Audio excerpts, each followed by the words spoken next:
Whoa. How's it going, everybody? I'm back at it again. This is the mulching video. As you can tell,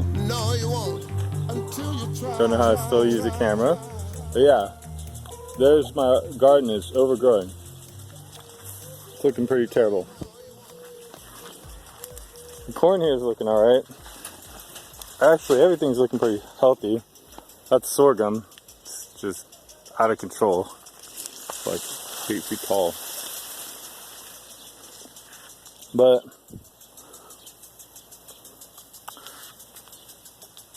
these are my beans. Damn. Totally getting overgrown. Just can't really see much. The beans are pretty much buried underneath all the weeds.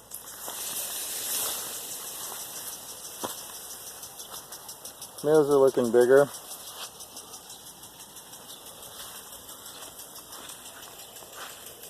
Zucchinis.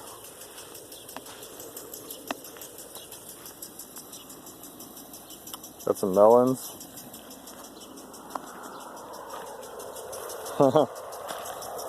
There's more tomatoes. These are starting to have some tomatoes on them.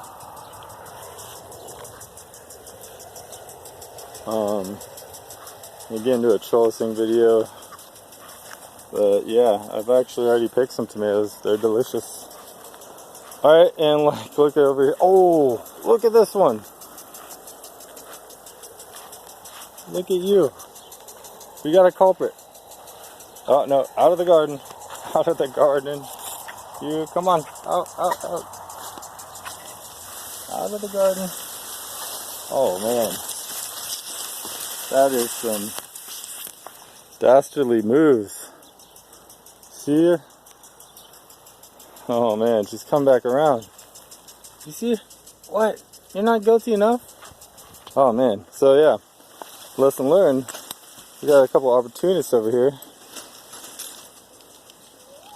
So, no difficulty there. It's always good to lock the gate.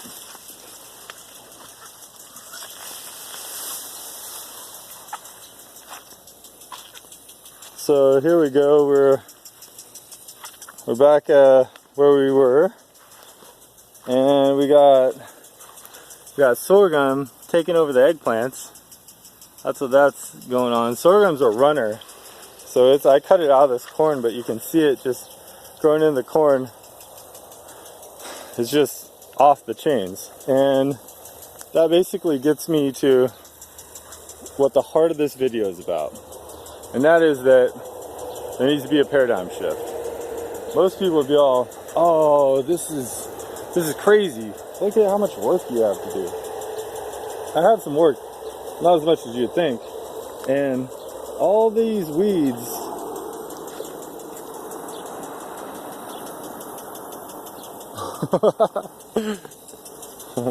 I don't know what just happened there, but here I am back again, my gimbal wigged out. So, getting back to what I was saying earlier, it's basically a paradigm shift. All these weeds and all this work that I really have to do isn't as much work as you would think. Basically what I need to do is take advantage of mulching. Most people, they pull weeds, and pulling weeds is really the worst thing you can do. The reason why, and this is not always the worst thing you can, pulling weeds isn't always the absolute worst thing you can do. What you can do is you could pull the weeds, and instead of using them for mulch or something, you could actually just throw them away.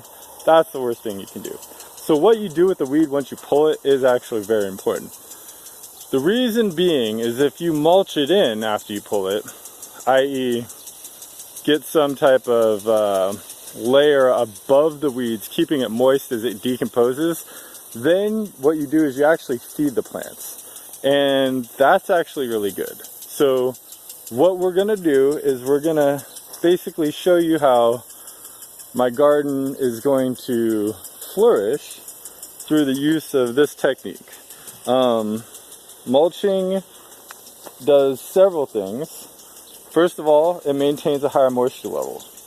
that means you can use less water. That's probably really bad for you guys, so I'm going to spin back around. Using less water is great for us that don't have a lot of water, but it does another thing, which is it keeps the average number of microorganisms in your soil per cubic inch higher, much higher than a drier soil. And in our composting technique, you're constantly reseeding those microorganisms. One of the worst things you can do is take something out of your garden and not let it rot down effectively. Rotting effectively, using the plants that are in your garden, the weeds, to your advantage is the #1 best way to get free nutrient out of the ground. And you're not even really getting free nutrient, you're capturing nutrient that's already there. And the way you do that is you mulch effectively. Now, I'm going to explain the difference between hay and straw, but my favorite type of mulch is wheat. I love wheat straw specifically. Yes, why do you love wheat straw? Well, it does a couple things very well. One, got a little spritzered. One, what it does is reflectivity. So when stuff starts to grow thick, like this sorghum, case in point, bam, the understory, the plants around it, meaning these right here, will grow a little bit bigger if you have more reflectivity in the garden. And the best way to get that comes from mulch. The reason is, especially wheat straw mulch, it has wider husks, or bodies, the straw part, the cylindrical body that's long, that is wider, and it has pretty high reflectivity. And so it basically sheds a bunch of sunlight into the understory through reflecting it back sideways across the garden instead of just up or absorbing it being a flat, color. The other thing it does is it breaks down, it feeds the garden, which that's a very important point. Breaking down and feeding the garden, that is what you really want. You want as much nutrient as possible. You want to take advantage of all these little plants that, for instance, like look at that sorghum over there. Right here? Oh, my bad. Right there? Bam. That's sorghum. You see it? Bam, bam. That's runners, most likely, from this plant. You can see it kind of bits and pieces of it across. Right there. And it goes all the way over here. So it's doing really healthy over there, but what it's also doing is it's choking out a bunch of the other tomatoes and plants that are nearby. We don't want our sorghum everywhere. So what we do is, instead of pulling it out, which is the worst thing you can do, the next worst thing you can do is chop it. We don't also want to do that. You can chop it, but if you don't immediately cover it up and take advantage of it rotting into the soil, you're not taking advantage of the nutrient. You're allowing it to kind of get dried up, and it slowly feeds the microorganisms in the soil, but not nearly as readily available for food source for them. So they don't get as much of a boost out of it. What you want is you want that going back into the soil system. And a byproduct of that is that the roots that are attached to that plant start releasing nutrients back into the soil system, which is the other thing that you want. Now the third thing that you want to do is conserve water. You guys again. These guys are shameless. Look at them. Oh, look at you. He just ran out. So, this gets us to a really important point, which is these guys are a disaster in your garden if you let them get at too young of plants. They'll eat them. I had them eat like 200 zucchinis one year. It was pretty epic. I replanted them like a row of like 20 like 4 times, and they ate them all. And look, like they're such opportunists. Wow. So anyway, what you got to do is be careful, because these guys are attracted to straw. They love the little bugs and everything in the straw, and so if you mulch and have chickens, you're gonna have a problem with your chickens being especially happy about your straw. like these chickens are right now. They don't even care I'm here. They're happy to just get right on top of this straw. So that right there is actually not straw. That's hay. Now you can tell because it's a little bit greener. Mine's sun faded, so that camera might not pick it up. But that usually when I purchase it from the feed store, that's green. Now straw also can mean something that looks more like this. And you notice how, excuse me, this is straw. So straw is this without the heads. You notice how there's nowhere you can see the actual kernels of the wheat. This is actually wheat straw. This is just the stems of the straw, basically. Now, if you had the kernels in a bale that looked a lot like that, with everything together, that would be considered hay. Now, the last thing I want to show you is straw that's been decomposing. Now, this is the same stuff as the last thing I just showed you. So that is the same as that.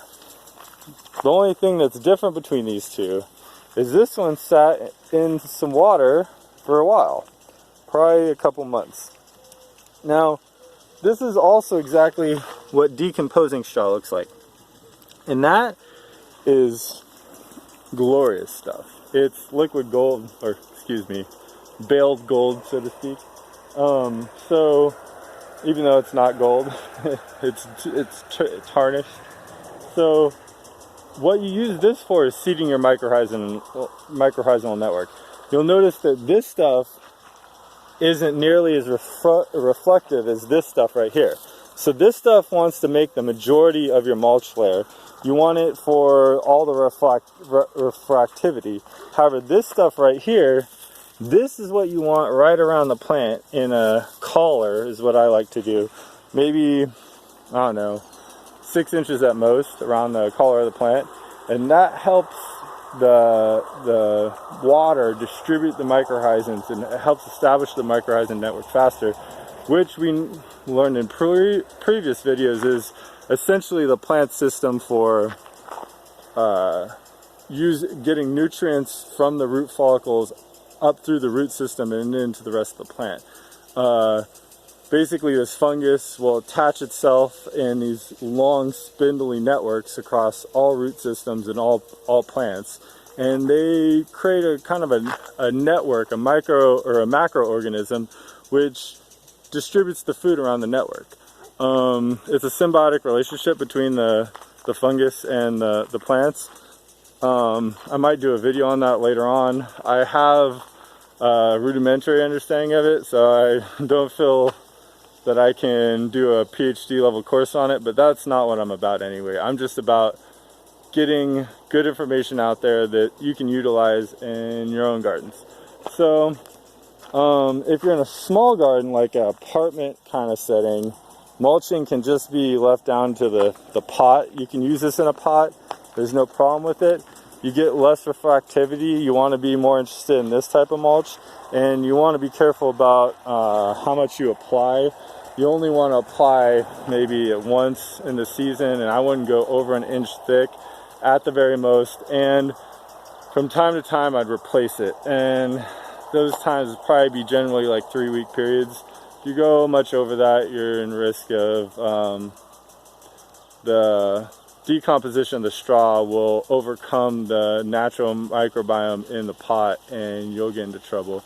If you live in a wet climate, that could be down to a week. So be careful with that. Now, as far as everything, I think I hit all my main subjects I wanted to hit on straw. So what I'm going to show you next is kind of just what this garden looks like right now. And then I'm going to go ahead and mulch it, and probably in the next day or two, probably tomorrow sometime, I'll be able to get a video up of this being completed out and mulched, and I'll show you in the process, which is what's coming up next, is how you can deal with actually the application of mulch.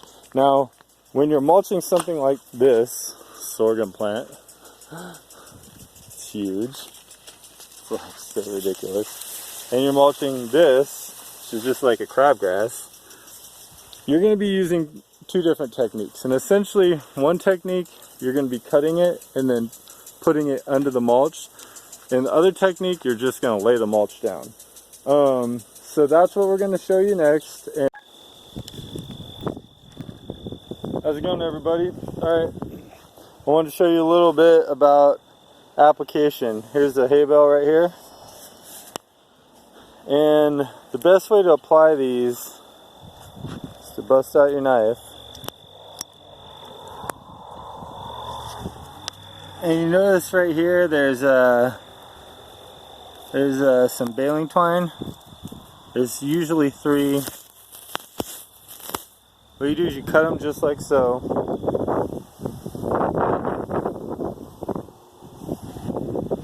And then you'll notice the way these go together is kind of like a cake. Each one comes off in kind of a separate like bundle. You can kind of tell. There's a bundle. Here's another one. Here's another one. So what you want to do here is you want to kind of stretch it out like an accordion. You want to kind of get some movement on those.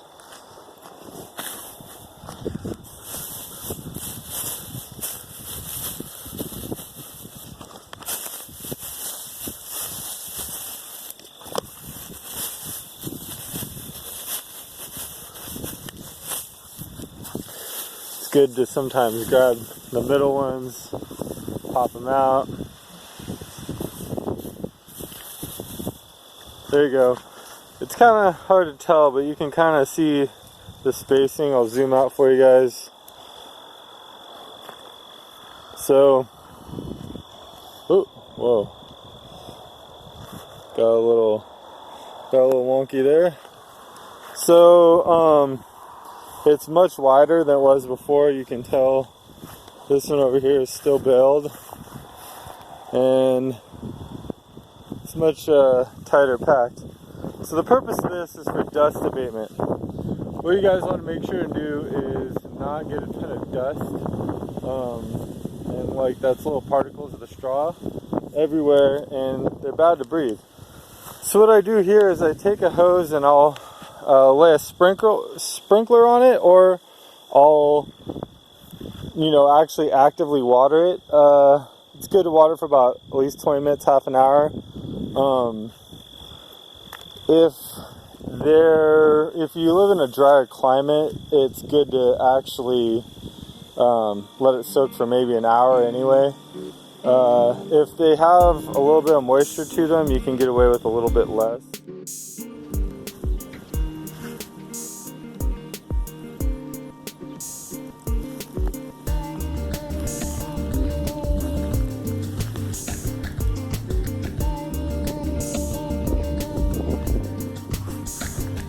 Well, as you can tell, it's a lot brighter in here. I got the straw down, it's 90% down. Wanted to cover a couple items. So I'm doing fine tuning. As you can tell, like if you look at this one right here, see that mustard? Yeah, that's not great. So what I'm going to be doing here is kind of bending these over, putting a kink in them like so they bend down, and then just cover them up to kind of get the fine tuning done. Some of them require cuts. Like this one's kind of a vine here, you can see. So I'm going to be cutting these vines. I just cut that with my hand, but it's better to use a tool like that. These are Fisker garden shears. They're pretty old. They get the job done. So when you're cutting vines, it's important to cut like about 1 inch out of them, and you want them to be down near the base of the plant. They tend to do a lot better if you, they don't come back as quickly if you cut them down low. And if you just snip them, they can grow back together. Sounds kind of weird, but it's totally true. The next thing I want to show you guys is this right here. This is a huge weed.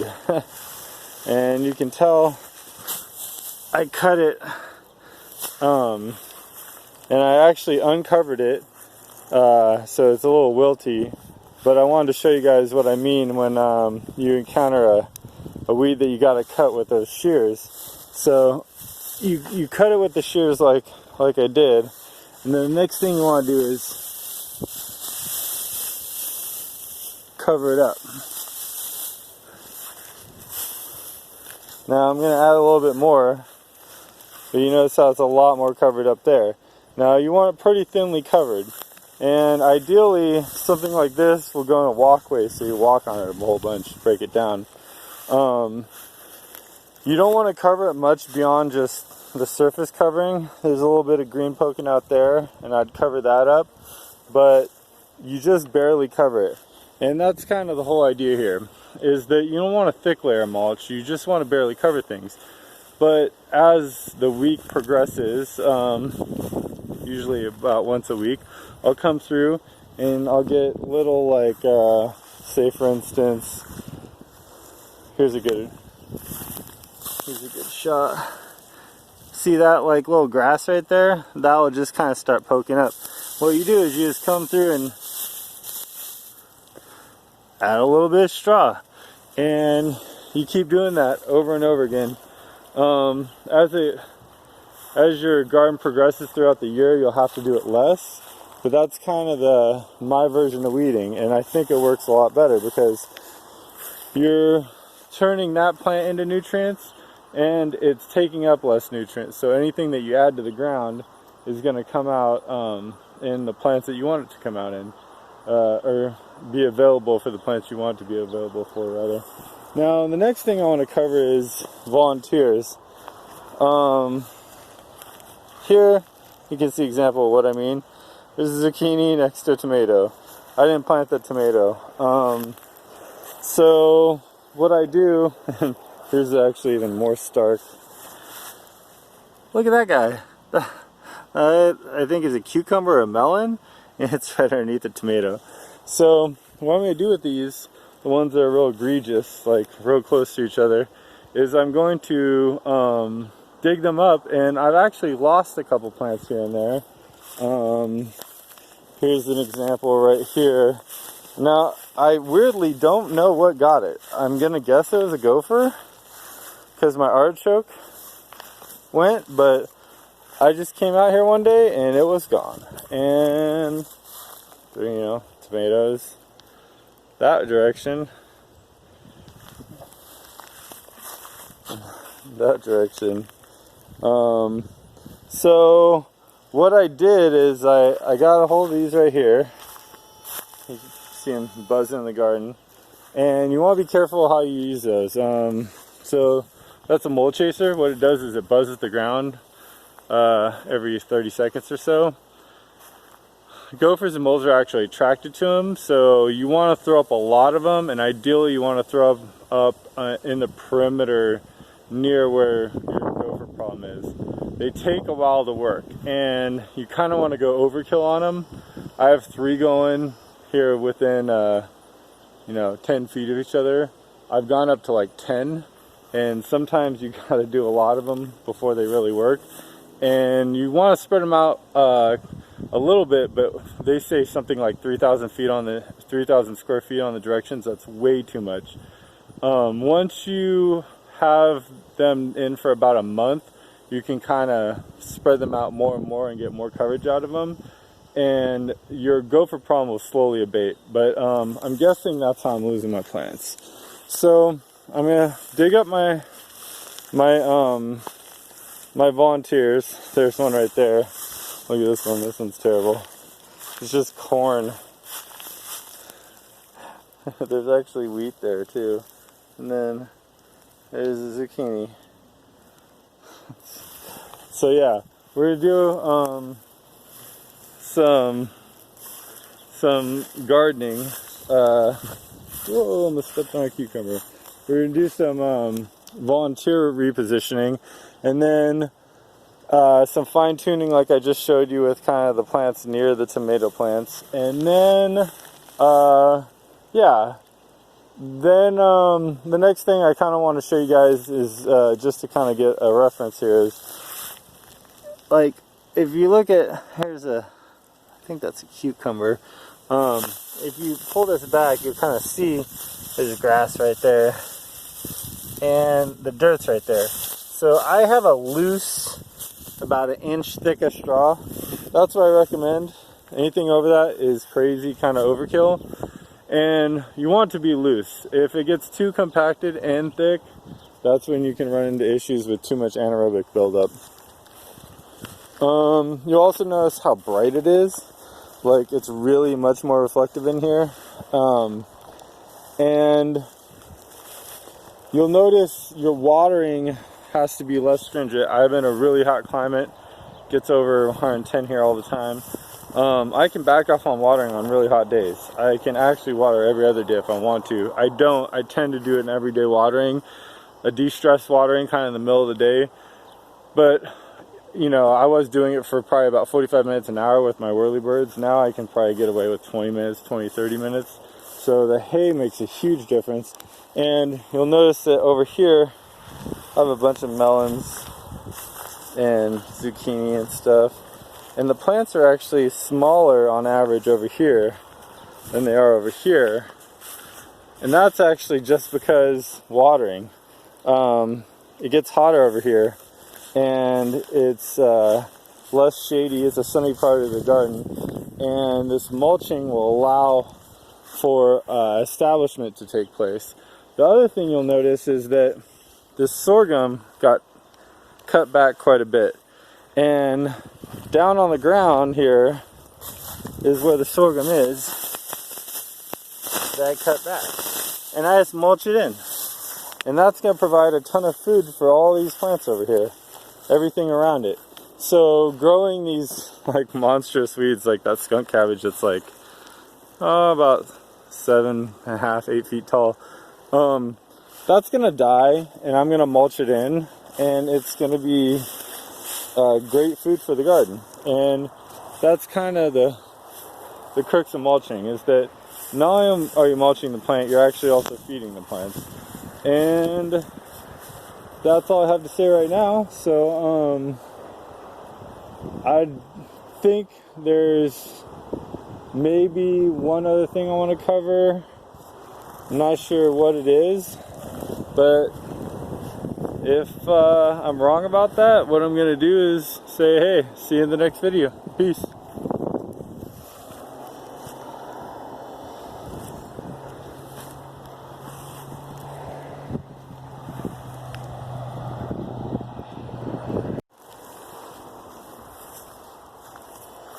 I remembered my last thing. So, what I want to say is this right here. That's my my watering implement, and when you're doing some spot kind of mulching, you're gonna have, you might not be able to see it right here, but this is actually like a cake that you get off a bale. So I just water it down, and this does a couple things. There'll be, once you get watered down, one side you flip it over, but the other thing it does besides controlling the dust is that it makes the pokies less pokey. Yeah, this will definitely cut up your arms, and if you water it in, it won't cut them up so much.